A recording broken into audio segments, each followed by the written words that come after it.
right? So what are the other inputs to a good forecast beyond the intuition? Like, how do we take, there's always going to be room for some art and judgment, right? But how do we limit that to the things that we can control? And what are the things that we should be looking at, metrics and other things that we can measure objectively?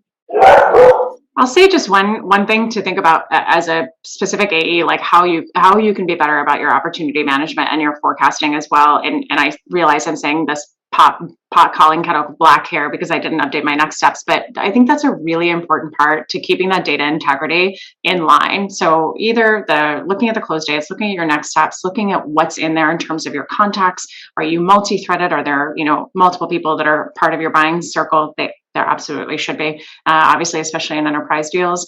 But keeping those notes alive and keeping those records actively going, it is an easy way that you, again, can stand out as an AE. And think about it. When we run forecast calls, right, or if we help a client figure out how to run their forecast calls, if we get into Salesforce or HubSpot or whatever, and we see 63 days of no activity, 72 days of no activity, I'm like, what's going on? Either nothing's happening with the opportunity or you're not doing anything in terms of keeping your records up to date.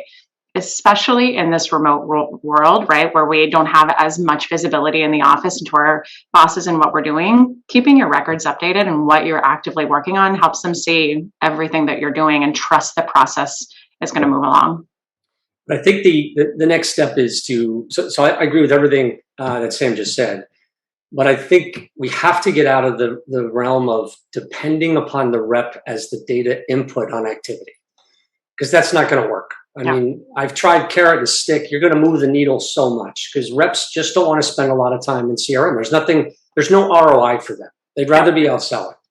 And so what you've got to do now is be able to put in ability to automatically capture that engagement. And the most important engagement is not what I did as what the rep did or what the SA did, but what is the engagement from the customer? If your customers are responding to emails, scheduling meetings, looking at if they're engaged with you, they're invested. Your value prop is resonating. How do you get out of the mode of inspecting to validate from the rep, is the value prop resonating? By assessing, is the customer engaging? Because customers will just stop engaging. They'll stop responding to emails. They won't schedule the next meeting. They won't look at your attachment. So how do you get that data without depending upon the rep? That's automatic activity capture. That changes the game from me interrogating and inspecting. Hey, where is this deal? Oh, well, you haven't heard from the customer back from your 3 emails in a month.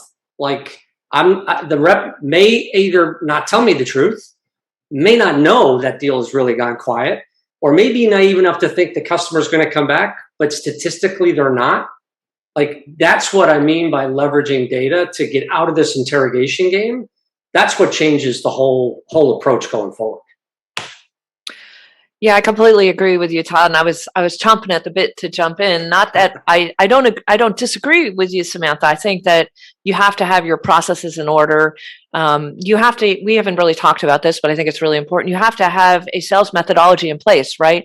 And I don't really care what that methodology is. It just needs to be a vocabulary and a framework from which everyone in the organization can speak to the same things in the same way, allows you to resource and prioritize and so on and so forth. However, I'm a little bit more in the Todd camp here, where I think we've moved well beyond the days where we're going to have forecast Fridays or Salesforce Fridays, whatever we used to call them. And I'll be honest, I led with a stick as it related to Salesforce integrity with my Salesforce. I actually put in their comp plans that they had to keep everything up to date, and I actually would fire people if they were not compliant because I couldn't do my job. You fire a couple of people and then you don't have to have that conversation anymore. Maybe that's too much insight into my former leadership style, but the point is, like, we're so far beyond that now that with engagement intelligence or revenue ops and intelligence capabilities, salespeople shouldn't even be doing data entry and input. We should be extracting that and automating it up to that platform and up to the CRM.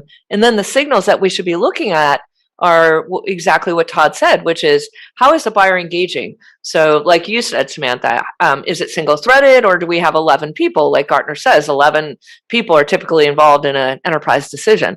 Are we, continuously touching across a range of different types of channels? Well, between 2019 and 2020, the average number of touch points in an enterprise sale when after SQL increased by 60%. So, you've got to be looking at, did they read the content? Did they share the content? Where did they sit on the proposal? Are we interacting with them across social? Do we have text? And you're saving and extracting all of those interactions and rolling them up to the pipeline and informing the forecast. And I actually see a world, it's kind of like, you don't need a pilot to fly your 747, but it gives us comfort, right, when we get in the plane.